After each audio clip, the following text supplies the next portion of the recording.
Item ಯಾವುದೇ ಇರಲಿ try ಮಾಡಿ ಆಚಿ ಚಿಕನ್ ಮಸಾಲಾ.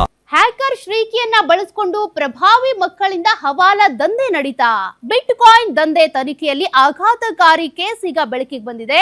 ಆರೋಪಿಗಳ ಗೂಗಲ್ ಚಾಟ್ ನಿಂದಾಗಿ ಇಡೀ ನೆಟ್ವರ್ಕ್ ಈಗ ಬಯಲಾಗಿದೆ. ತನಿಖೆ ಚುರುಕುಗೊಳಿಸಿರುವಂತಹ ಜಾರಿ ನಿರ್ದೇಶನಾಲಯ ಶ್ರೀಕಿ ಬಂಧನದಿಂದ ಇತರೆ ಆರೋಪಿಗಳಲ್ಲೂ ಕೂಡ ಈಗ ನಡುಕ ಶುರುವಾಗ್ಬಿಟ್ಟಿದೆ.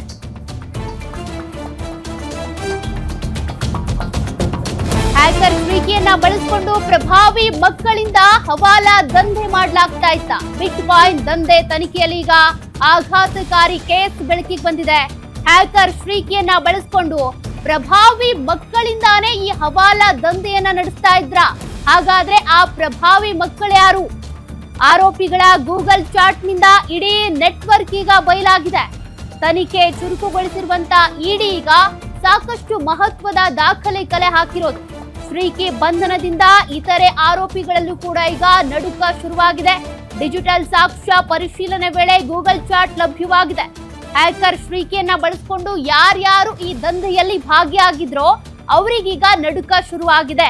ಶ್ರೀಕಿ ಅರೆಸ್ಟ್ ಆದ ಸಂದರ್ಭದಲ್ಲೇ ಹಲವು ರಾಜಕಾರಣಿಗಳಿಗೂ ಕೂಡ ನಡುಕ ಶುರುವಾಗಿತ್ತು. ಕಾರಣ, ಅನೇಕ ರಾಜಕಾರಣಿಗಳು ಈ ಒಂದು ದಂಧೆಯಲ್ಲಿ ಇದ್ದಾರೆ ಅನ್ನೋದ್ರ ಬಗ್ಗೆ.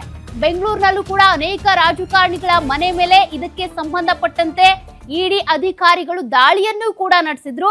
ಕಾರಣ, ಇಲ್ಲಿ ಮನಿ ಲಾಂಡರಿಂಗ್ ಆಗಿದೆ ಅನ್ನುವಂತ ಗಂಭೀರ ಆರೋಪ ಕೇಳ್ಬಂದಿತ್ತು. ಅಕ್ರಮವಾಗಿ ಹಣ ವರ್ಗಾವಣೆ ಆಗಿದೆ ಅಂತ. ಹಾಗಾದ್ರೆ ಶ್ರೀಕಿ ಜೊತೆಗೆ ಇನ್ನು ಯಾರ್ಯಾರಿದ್ದಾರೆ? ಆತನಿಗೆ ಐಷಾರಾಮಿ ಜೀವನ ಮಾಡೋದಕ್ಕೆ, ಆತ ಬೇರೆ ಬೇರೆ ಕಡೆ ಹೋಗೋದಕ್ಕೆ, ಈ ದಂಧೆ ಮಾಡೋದಕ್ಕೆ ಯಾರೆಲ್ಲ ಸಹಕಾರವನ್ನ ಕೊಟ್ಟಿದ್ರೋ ಆ ಪ್ರಭಾವಿಗಳಿಗೆ, ಆ ಪ್ರಭಾವಿ ಮಕ್ಕಳಿಗೆ ಈಗ ಆತಂಕ ಶುರುವಾಗಿದೆ.